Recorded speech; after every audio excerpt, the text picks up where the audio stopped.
আর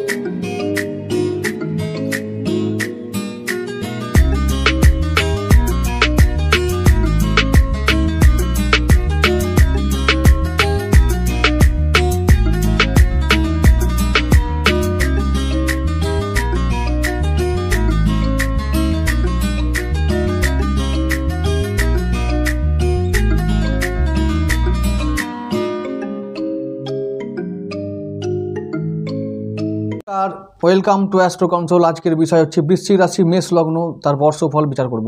বর্ষফল 2024 মেষ লগ্ন আর বৃশ্চিক রাশি। তোমরা প্রথমেই তোমরা জানো যে দুজনেরই অধিপতি মঙ্গলদেব, তোমরা জানো এটা। আর আমি বলেছি যে লগ্নের আর রাশির অধিপতিদের মধ্যে যদি মিল থাকে তাহলে লাইফটা একটু সোজা হয় অন্যান্য যাদের লগ্ন রাশির মধ্যে মিল যাদের থাকে না তাদের থেকে একটু সোজা হয়।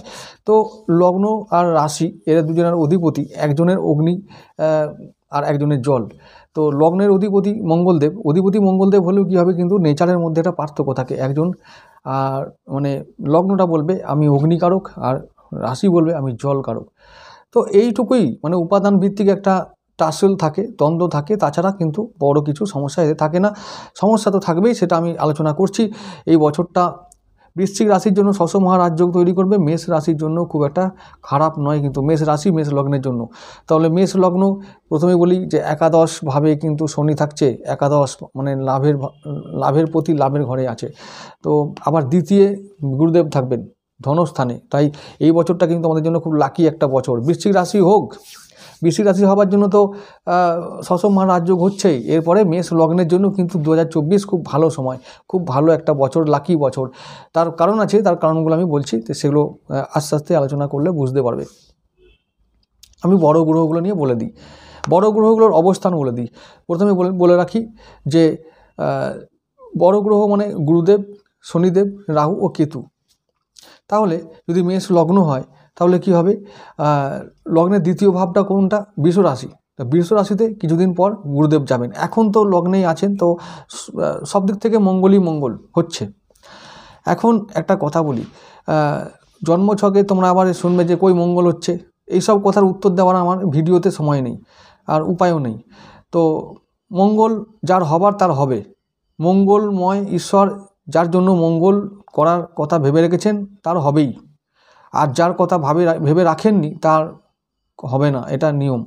তো এর বাইরে তো কেউ যেতে পারি না আমরা। তবে হ্যাঁ, গোচর ফলের যদি ভিত্তিতে আমি বলছি, আমাদের এই ভিডিও বা আলোচনাটা সবসময় গোচর ফলের ওপরে ভিত্তি করে হয়, তাই সবসময় বলবো গোচর ফলের জন্য যে এবছরটা শুভ বছর। তো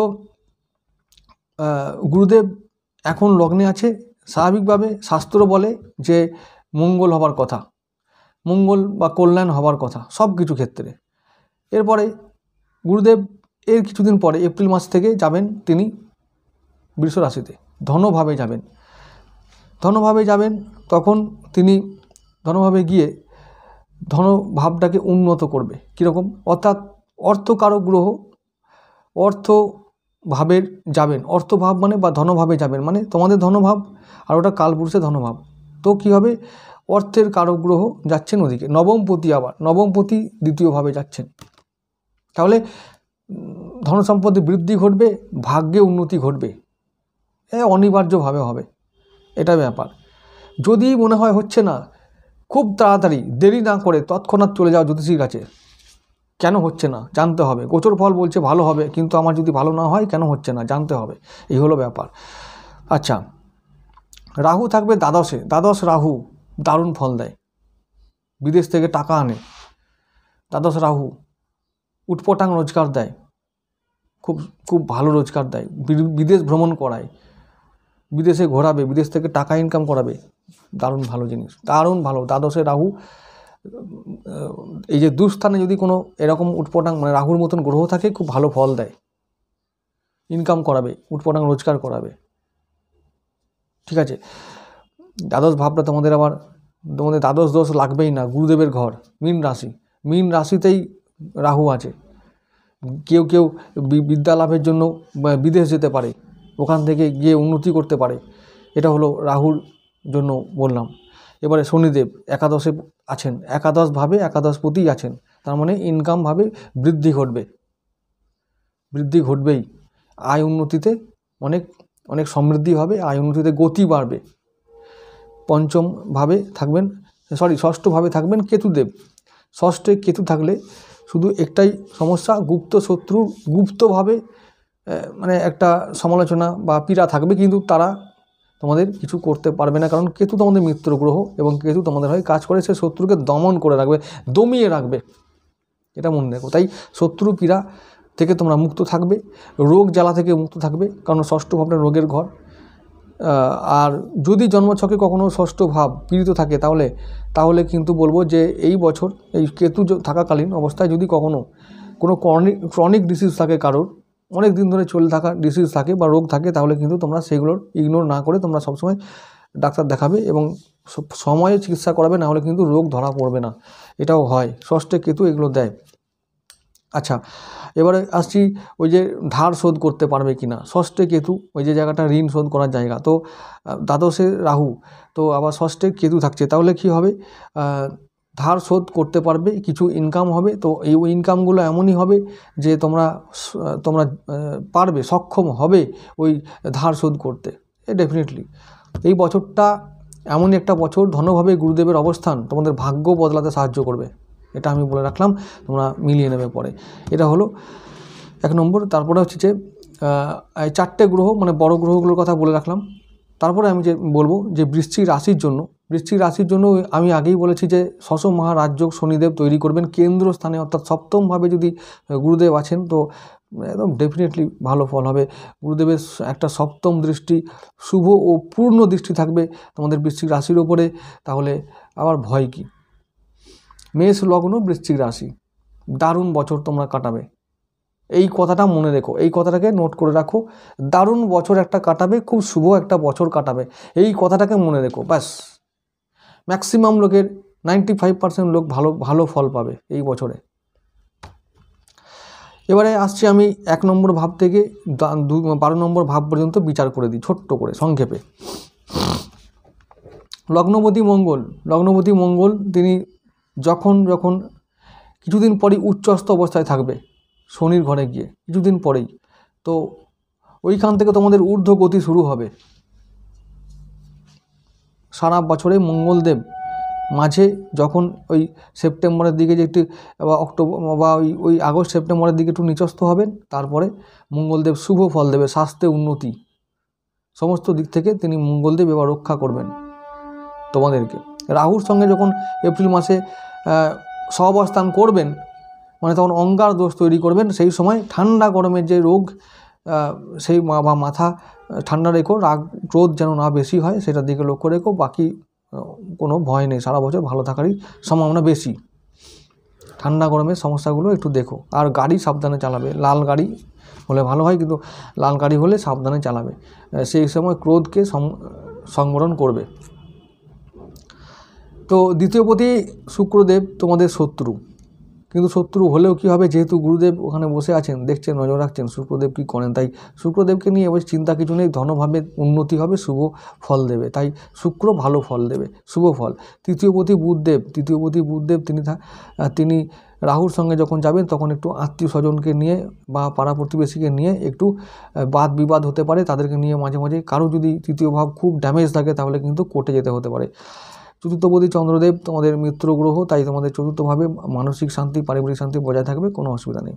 এটা গেল চতুর্থ ভাব। পঞ্চমপতি রবিদেব যখন রাহুর সঙ্গে গ্রহণ দোষ তৈরি করবেন তখন কিন্তু সন্তানের শরীর স্বাস্থ্য নিয়ে একটু চিন্তায় থাকতে হবে। আর বিদ্যায়, তো সে সময় যারা উচ্চ বিদ্যার সঙ্গে যুক্ত আছো তারা একটু মনোসংযোগে অভাব বোধ করবে, এইটুকু ছাড়া আর সারা বছর কোনো সমস্যার কারণ নেই। ষষ্ঠপতি বুধদেবের কথা আমি আগেই বলেছি, বুধ তোমাদের শত্রু হলেও বুধ খুব বেশি গণ্ডগোল করবে না, যখন রাহুর সঙ্গে থাকবে তখনই বললাম ওই পাড়া প্রতিবেশী শত্রুদেরকে নিয়ে একটু চিন্তায় রাখবে বা থাকতে হবে, ওই সময় একটু সতর্ক থেকো, বুধ রাহু যখন কম্বিনেশন হবে বা সহাবস্থান হবে যখন। এবার আসছি সপ্তমপতি শুক্রদেব তোমার দাম্পত্য জীবনে খুব ভালো থাকবে, দাম্পত্য জীবন এবছরে মধ্যম। আর ব্যবসা বাণিজ্য একটু হলে গতি পাবে, ব্যবসা বাণিজ্যের দ্বারা তোমরা ভাগ্য উন্নতি করতে পারবে এবং কিছু ফিক্সড অ্যাসেট বা ব্যাংক ব্যালেন্স তোমরা বাড়াতে পারবে, এটা তোমরা মনে রেখো, তোমরা করতে পারবে। অষ্টমপতি মঙ্গলদেব, অষ্টম তোমাদের দোষ লাগে না, তোমাদের সাপোর্ট করবে, হঠাৎ করে প্রাপ্তিযোগ ঘটাবে, হঠাৎ করে তোমাদের কোনো কোনো কোনো দিক থেকে ইনকামের সোর্স খুলে যাবে, এগুলো হবেই। নবমভাবে নবমপতি গুরুদেব, তিনি দ্বিতীয়ভাবে আছেন, তো পিতার আশীর্বাদ, গুরুর আশীর্বাদ তোমরা পাবে এবং ওদের থেকে তোমরা সাহায্য সমর্থন পাবে, পিতার শরীর ভালো থাকবে এবং তাদের থেকে তোমরা কিছু এবার পাবে, কিছু টাকা পাবে তোমরা, এবার মনে রেখো সেটা। এবার দশমপতি শনিদেব, কর্মপতি শনিদেব, তিনি একাদশে আছেন, কর্ম লাভ হবে, নতুন কর্মজীবনে প্রবেশ করবে, নতুন কর্ম করে তোমরা জীবনে ও ভাগ্যে উন্নতি ঘটাতে পারবে। আর একাদশপতি ইনকামে শুভ ফল দেবে। আর যে দ্বাদশপতি, আমি বলেছি দ্বাদশপতি গুরুদেব, তোমাদের দ্বাদশ দোষ লাগবে না, কারণ কি মিত্র গ্রহ, তাই দ্বাদশপতি বৃহস্পতি বা গুরুদেব তিনি দ্বিতীয়ভাবে থাকছেন, তার মানে বিদেশ থেকে কিছু ইনকাম করাবেন। যারা দূরে থেকে কাজ করো বা প্রবাসে কাজ করো, তারা বিদেশ থেকে বা প্রবাস থেকে কিছু টাকা ইনকাম করে ঘরে পাঠাতে পারবে এবং সেটা খুব বেশি পরিমাণে পারবে, যতটা আশা করছো তার থেকে বেশি পারবে। এটাই হলো বিচার। এরপরে আমি আরেকটু কিছু বলতে চাই মেষ লগ্ন সম্বন্ধে। মেষ লগ্নের 3টি নক্ষত্র আছে। মেষ লগ্নের 3টি নক্ষত্র তোমরা জানো যে অশ্বিনী, ভরণী ও কৃত্তিকা। তো অশ্বিনী কেতু, ভরণী শুক্র ও কৃত্তিকা রবি। এই যে একটা কথা বলি, শুধুমাত্র এইগুলো একটু বিচারগুলো লক্ষ্য রেখো যে বৃশ্চিক রাশির যদি অনুরাধা নক্ষত্র হয়, তাহলে যদি ওদিকে মেষ লগ্ন যদি ভরণী নক্ষত্র হয়, মানে লগ্নের নক্ষত্র যদি ভরণী হয়, তাহলে মিডিয়াম ফল এবার পাবে। আর যদি বৃশ্চিক রাশি জ্যেষ্ঠা নক্ষত্র হয় আর যদি ভরণী হয় নক্ষত্র লগ্নের, তাহলেও মিডিয়াম ফল পাবে এবং মিডিয়ামের থেকে বেশি ভালো ফল পাবে। আর যদি এরকম হয়ে গেল যে বিশাখা নক্ষত্র বৃশ্চিক রাশি আর কৃত্তিকা লগ্নের নক্ষত্র, তাহলেও মিডিয়াম ফল পাবে। আর যদি বৃশ্চিক রাশি হয় জ্যেষ্ঠা নক্ষত্র আর ওদিকে অশ্বিনী নক্ষত্র লগ্নের পড়েছে, তাহলে কিন্তু মিডিয়াম ফল পাবে, কারণ কম্বিনেশনটা একে অপরের বিরুদ্ধে হয়ে যাচ্ছে। এই কথাগুলো মাথায় রাখবে, তাহলে ফলের মধ্যে তখন হেরফের ঘটবে, যে সবটাই যে একবারে দারুণ ফল হবে এইসব ভেবে বসে থেকো না, আশা করো না। তখন বলবে দাদা তোমার প্রেডিকশন মেলেনি, এইসব শুনতে চাই না। শুনতে এই জন্যই চাই না যে যেটা বলবো পারফেক্ট বলার চেষ্টা করব, কারণ ওই যে বললাম আমরা সবার তো জেনারেল প্রেডিকশন দিই, আর তার মধ্যেও চেষ্টা করি যে যাতে নিখুঁত হয়, যাতে একটু হলেও যে মিলবে না, এটা আমি বলতে চাই না। যেটা যতটুকু যা বিচার করার যে প্যারামিটার আছে, আমি সবগুলোকে অ্যাপ্লাই করব সববার ক্ষেত্রে। তো এই হলো ব্যাপার, আমার এটাই নিয়ম। তো এই নক্ষত্র বিচারগুলো খুব দরকার।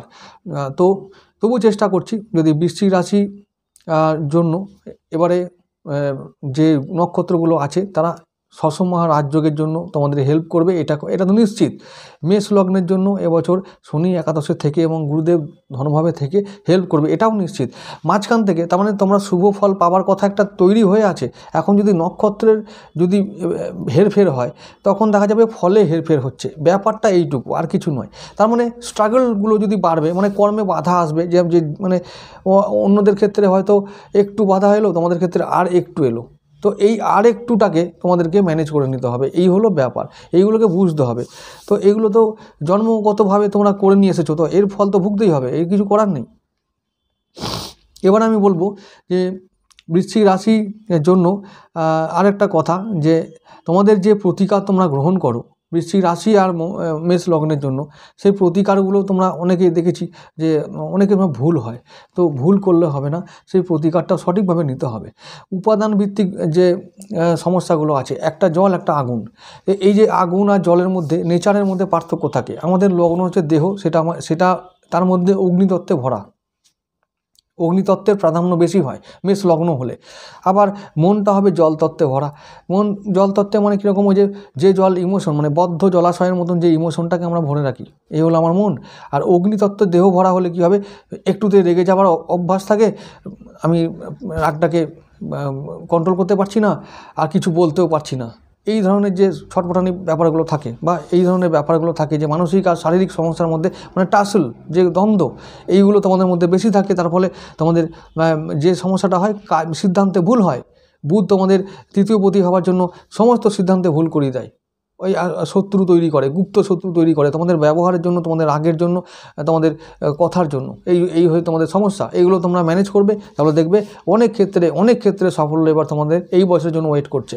এই বছরে তোমরা বিভিন্ন ক্ষেত্রে, তোমাদের জীবনের বিভিন্ন ক্ষেত্রে সফল হবে, এটা মনে রেখো। যাই হোক, আমি এবার প্রতিকার বলে দিই। প্রতিকার হলো যে মেষ লগ্ন এবং বৃশ্চিক রাশির জন্য সবসময় রক্তপ্রবাল 10 থেকে 12 রতি পূর্ণাঙ্গ বয়সের মানুষের জন্য বলছি।